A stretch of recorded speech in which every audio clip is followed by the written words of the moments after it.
Hello and welcome to my channel. On a quiet stretch of desert near the Nevada test site, there are roads that led nowhere, foundation with no walls, and a school that once echoed with children's laughter.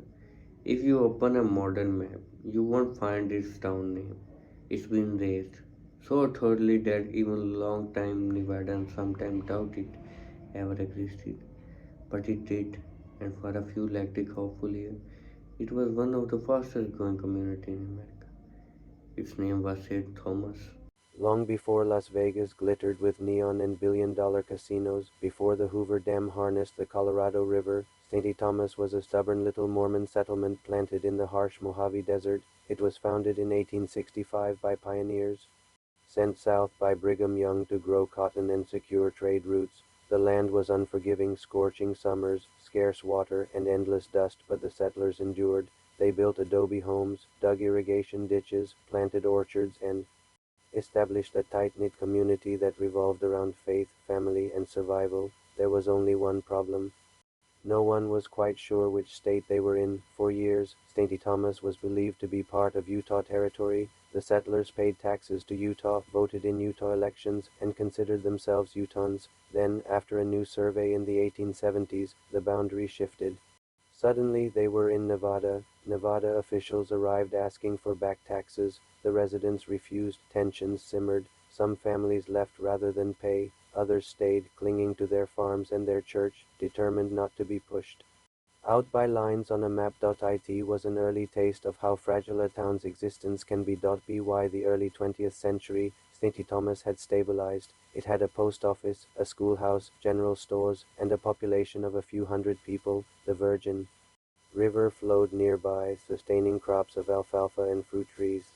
It was remote, yes, but it was home. Then came the Great Depression. In 1931, as the nation staggered under economic collapse, the federal government approved one of the most ambitious engineering projects in American history, the construction of the Hoover Dam. President Herbert Hoover saw it as a way to create jobs and tame the unpredictable Colorado River, whose floods and droughts had long tormented the Southwest. The dam promised electricity, water storage, and economic transformation. It also promised something else, a lake. When engineers calculated how large Lake Mead would become, they realized it would swallow entire valleys. Surveyors traced the future shoreline, and there, squarely in its path, sat St. Thomas. At first, it must have felt abstract, almost impossible, water in the desert, rising high enough to cover homes and orchards.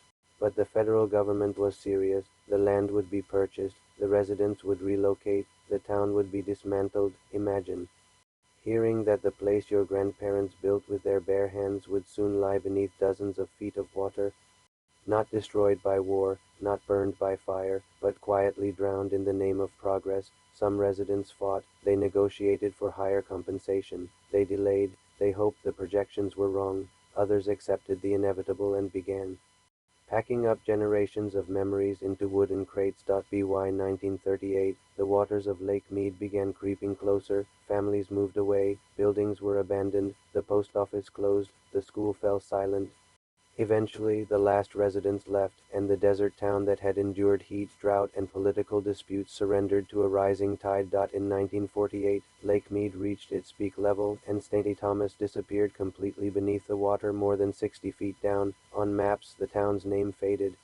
New maps showed only the vast blue expanse of America's largest reservoir. For decades, St. Thomas was a ghost beneath the surface. Boaters passed over rooftops without knowing. Fish swam through former streets. The bell of the old schoolhouse lay in darkness. The desert reclaimed what it could, and the lake concealed the rest. But here's where the story takes its twist. In the early 2000s, the American Southwest entered a severe drought.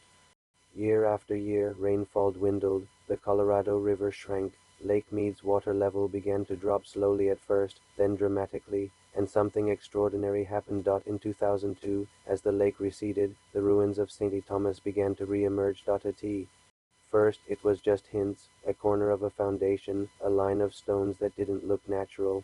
Then more structures appeared, walls, doorways, the remains of the school, rusted farm equipment, the desert sun-baked bricks that hadn't seen daylight in half a century. It was as if the lake had exhaled. News spread quickly.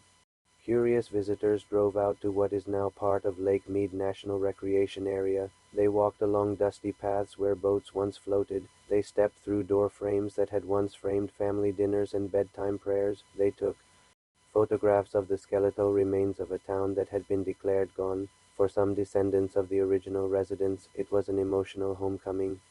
They stood where their ancestors had lived and farmed, where weddings had been celebrated and funerals mourned.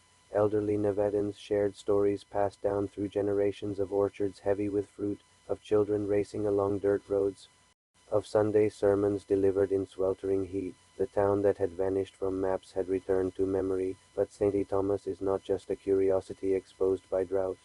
It's a symbol of something larger, a reminder of how progress can both create and erase. The Hoover Dam, now considered one of America's greatest engineering achievements, transformed the Southwest. It powered cities like Las Vegas and Los Angeles. It provided water to millions. It turned desert into farmland. Without it, the region we know today would look entirely different. Yet that transformation came at a cost. St. Thomas was not alone.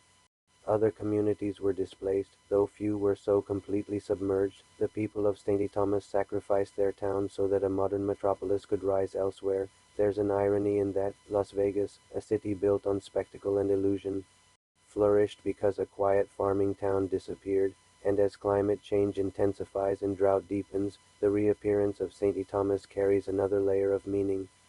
The lake that once drowned it is shrinking to historically low levels. White bathtub rings stain the canyon walls, marking how far the water has fallen. The same reservoir that erased the town now struggles to sustain the millions who depend on it. In a strange way, St. Thomas has outlived its own disappearance. It challenges us to think about permanence.